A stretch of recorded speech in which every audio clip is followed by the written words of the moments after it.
musical melting pot. Musa's musical melting pot. Musa's musical melting pot. Musa, musical melting pot.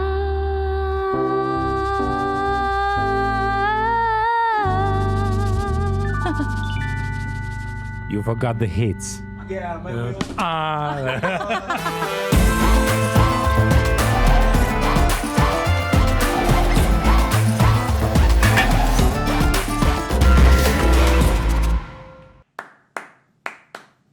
Hola, Hello everybody, what's up?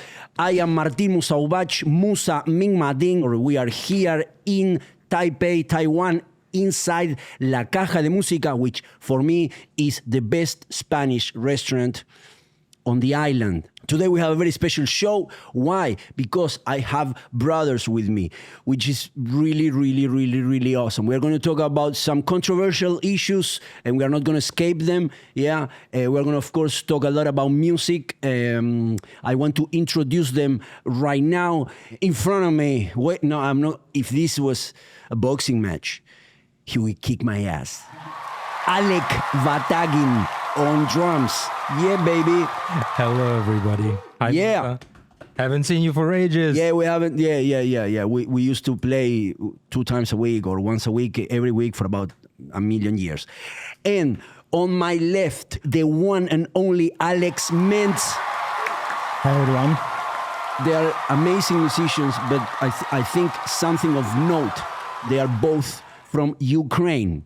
And we all know that there's a lot of things going on in Ukraine. Yeah, okay. My English sucks, and one is Alec and the other one is Alex. So you can imagine my situation, right? Okay, but the first thing that I usually like to do this sometimes, is to ask my guests to introduce themselves. Imagine my family in Argentina, yeah, is watching this, and imagine that they understand English. So you have to imagine 2 things, not one. And that's hard. Yeah. How would you introduce yourself? Yeah, my name is Alec. I'm from Ukraine. Been staying in Taiwan for ages, right? For a very long time. How many ages? I would say starting from 2011 till now, which is almost 15 years, right? Yes. But the first time I got to know Taiwan was in 2000, back to 2000, which is 25 years ago. So long story short, I've been playing music. I've been a fan of music. I've been fond of music for a long time. Of course, I did a bunch of different things professionally. Nothing criminal, but So it was business. It was Then the latest one was photography, because I was a photography graduate. My second major was photography, actually. And so I did first major? Linguistics. Which language?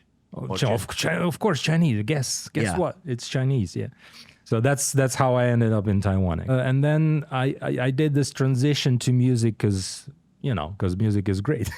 Of course. I wouldn't say it's better than photography, but it's amazing, right? So when you do photography, you don't say you play photography, but when you say you do music, you play music. Yeah. That's an interesting. I didn't think of that, right? But that's right. Yeah, you're right. Yeah. I do play music. Yeah, man. I just do photography. Yeah, right. So now I'm 24/7 musician. I'm extremely happy with that. Yeah, my man Alex. Okay, so. Tell your story, man. Mm-hmm. I'm also from Ukraine as my brother. Get closer to the mic. I'm the 5th musician in my family on my father's side. The 5th generation? Yeah, 5th generation. So 13 years ago, I moved to Taiwan on a contract. On a contract to do what, where? I was playing music in band in amusement park in Hualien. And what were you playing? Kind of like circus music, with some cinematic vibe. Yeah. With lots of dancers and acrobats. Yeah. And then after 11 years, after I got my APRC and... APRC means Alien Permanent Residency C. Yeah. I don't know what the C stands for. No. Card. Resident certificate. Oh, yeah, certificate. Certificate. And now I'm performing just music. The first time I meet him, we were at a gig in a hotel, like a corporate gig, a function. Yeah, he was wondering how can he get inside the music business here in Taiwan. And so I told him, I think that you could make some videos. So I'm not going to say anything else but this. Go to his Instagram and check the videos.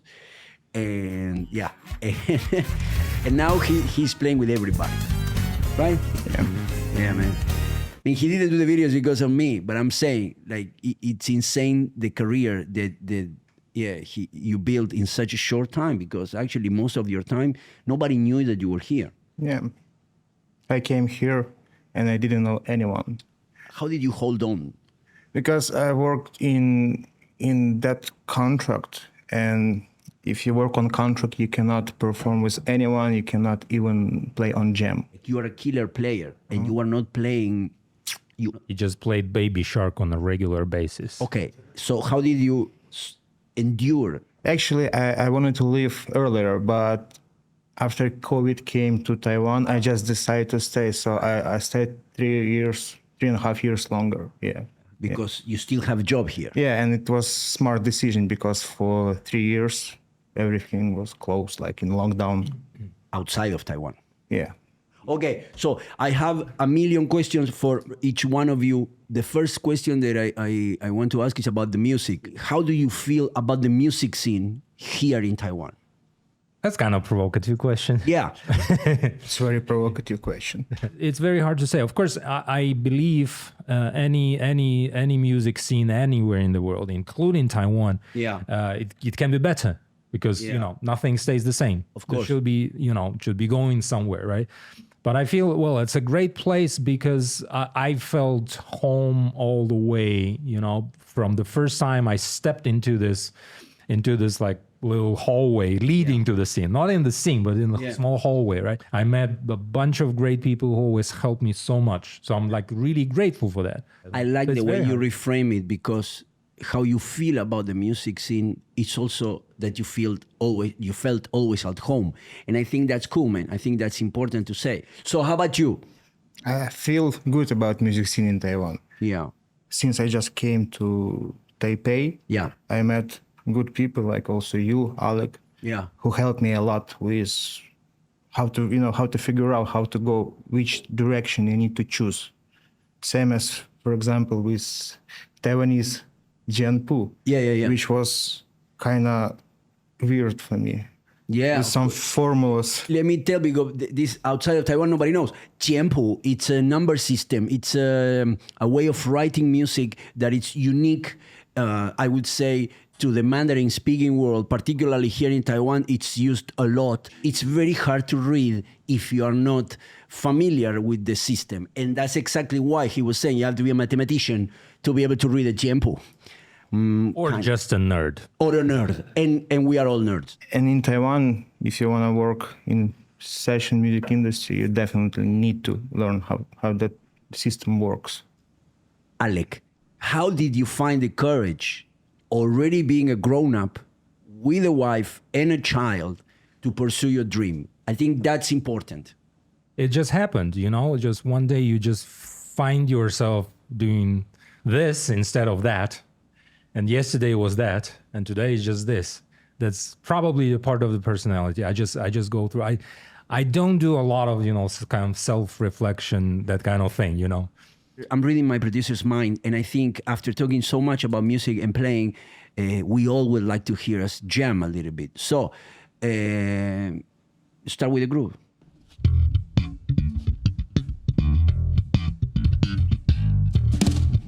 Yeah. I'm not going to play.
Play.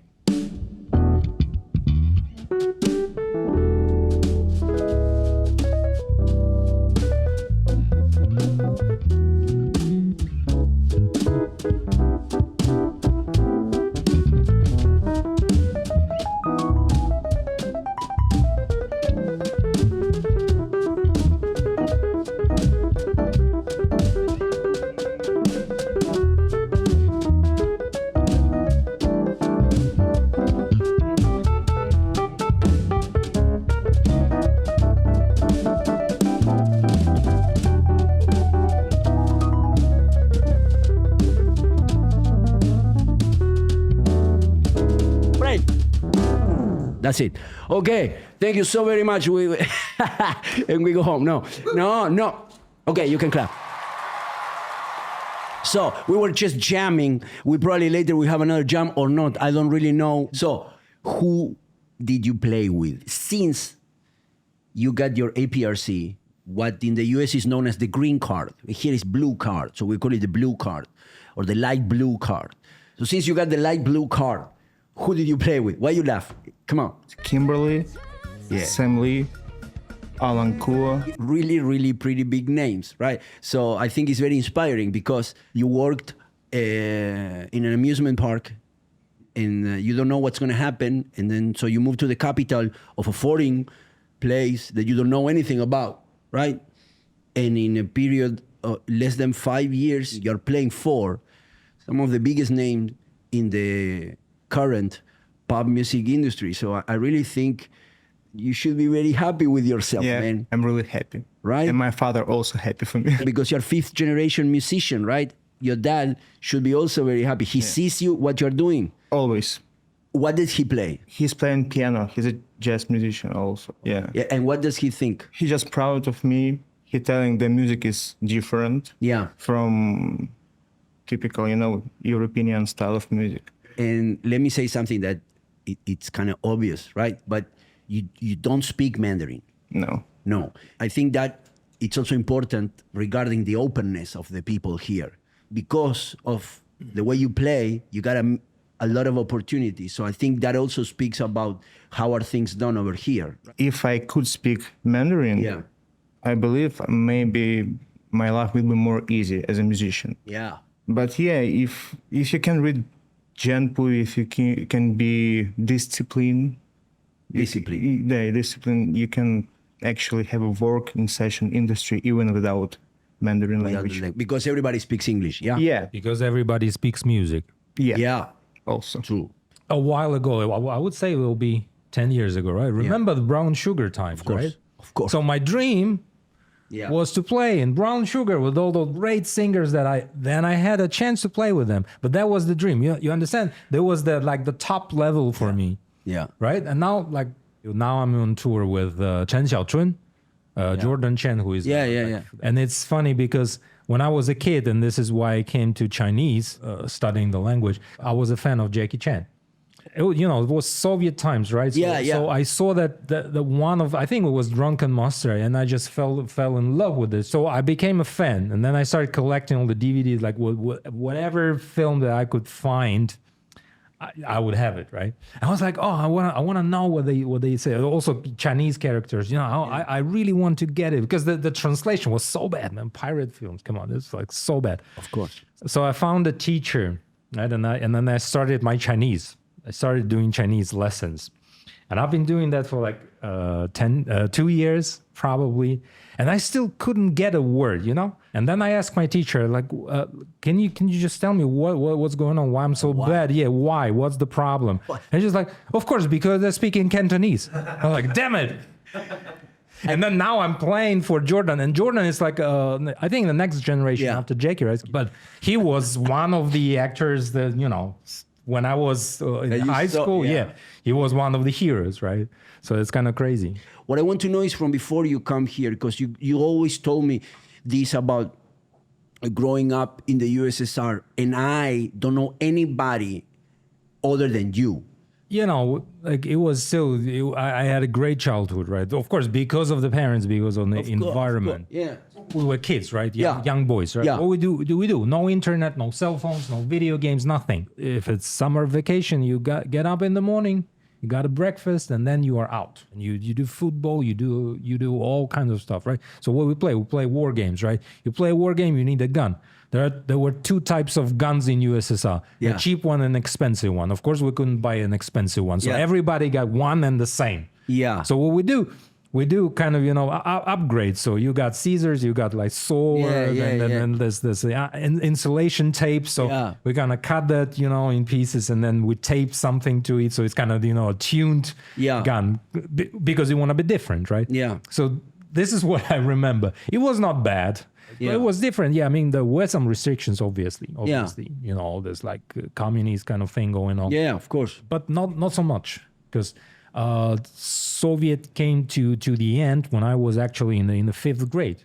So I couldn't feel the restrictions. Okay, now I want to go to a different area that involves both of you. So I'm going to make one question for both of you. And it's a controversial question for a completely different reason. And it's a very political question, but for a very different reason. So, pop music in general, in the Mandarin speaking world, doesn't have a lot of groove. Yes. And you are very, very, very groove heavy players. Do you get bored on tour? Come on.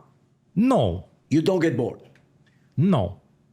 Why? And you know why? Does it bother you that they mix you back? Yeah, that bothers me. What they do, they cut my drums. They quantize the whole thing. And sometimes they do it wrong. Quantize means that they put it in tempo, but Like not perfect tempo. like perfect tempo, meaning they take away the groove. It sounds like you're not human. Yeah, but overall, like on tour, like what I'm doing right now, like in terms of the groove, right? I can be groovy. I play sometimes. Some tunes I kind of learned. That's my recent discovery. Yeah. I kind of learned how to play laid back on the kind of slow ballads, Yeah. Mandarin pop R&B kind of thing. So I play it a little bit behind, and then it sounds awesome. We still can make it groovy, because for me, I'm from Europe, like from Ukraine, and pop music very different. And this very different. Of course. And at the beginning, when I played my first gigs, Yes. which was with you, both of you, Yeah. I used, Spotify's set list. Yeah. And before each song, I just listened how it should sound. When you're doing a session, you become like a family with the band that you're playing, and then suddenly it disappears, right? So how do you handle all this? It's hard. Of course, it's hard because being a session player means you are never in the situation that you want to be. You always I really like that. Being Yeah. a session player is never being in the situation you want to be. Yeah, so that's not what you trained for. That's not what you prepared for. That's not what you wanted to go. Yeah. Right? It's always different. There's Yeah. always issues. But it's just that's a part of the deal, right? So in time, you just learn how, like with that, like all the other things in life, right? We are not getting all the best, cakes every day. You do right, what but we kind of deal with that, right? So there, I don't think there is a recipe for that. Every time is different. What about you, Alex? How do you deal with all the issues? Because, as I said, like you cannot be straight. You have to be circular, right? You cannot tell somebody, like in your case, you cannot tell the drummer you are laying back on the groove. You need to be like, that thing you're playing it sounds great, but maybe we could try a different way, because being respectful and keeping a calm environment is very important, right? All those issues should be like prepared or fixed before tour. The best way, just try to follow. If you need to be respectful and you don't want to say anything, just need to try to be more settled and just follow. So, I think A minor. Okay? I want to hear more music. Actually, he wants to hear more music, right?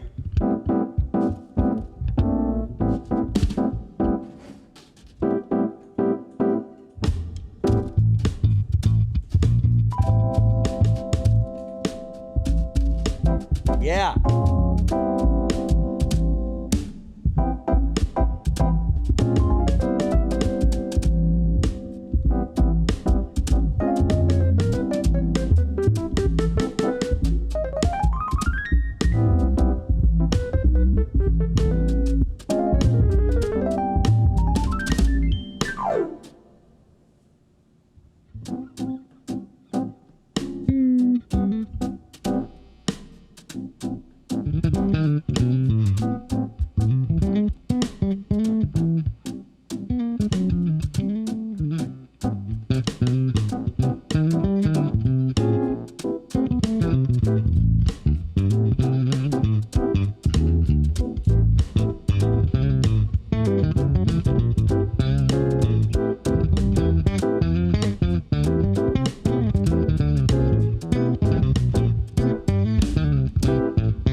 Yeah.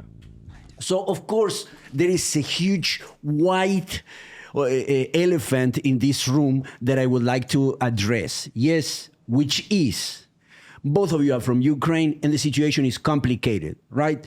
I don't know and this is a problem for me personally because I get news, and the news that I get, they're always translated either to Spanish or to English. So I'm never sure if the news that I'm receiving are correct or not, or they are tilted towards one direction or the other direction, depending who's telling the news. So straight from you, that you have family, right? How is it to live through this from abroad? First of all, I think you made a mistake. What? Because you said complicated. It's not complicated. It's not complicated, right? No, it's up, man. Yes. Completely. Yeah. It's going nowhere. I mean, it's going nowhere. Now it's stuck and no signs of exiting yet. Though there's so many negotiations going on around this thing, right? But yeah. Where does your family, your father, who is alive, and where do they live? Yeah, my father and my mother, they're still there. Where, in Kiev? Yeah, in Kiev. Yeah, in Kiev. So, under drones, missiles, and all that pee flying over their heads. It's not a pleasant of course. There's no way to get used to it. I mean, like they're saying, oh, we are getting used to it, right? But then again, every time it flies over your head, there's no way to, like an earthquake, every time of course there's an earthquake, you still kind of, a little part of you is still freaked out. How often do you talk with your family, man? Well, I try to talk to them every day, or like at least once per 2 days. Yeah.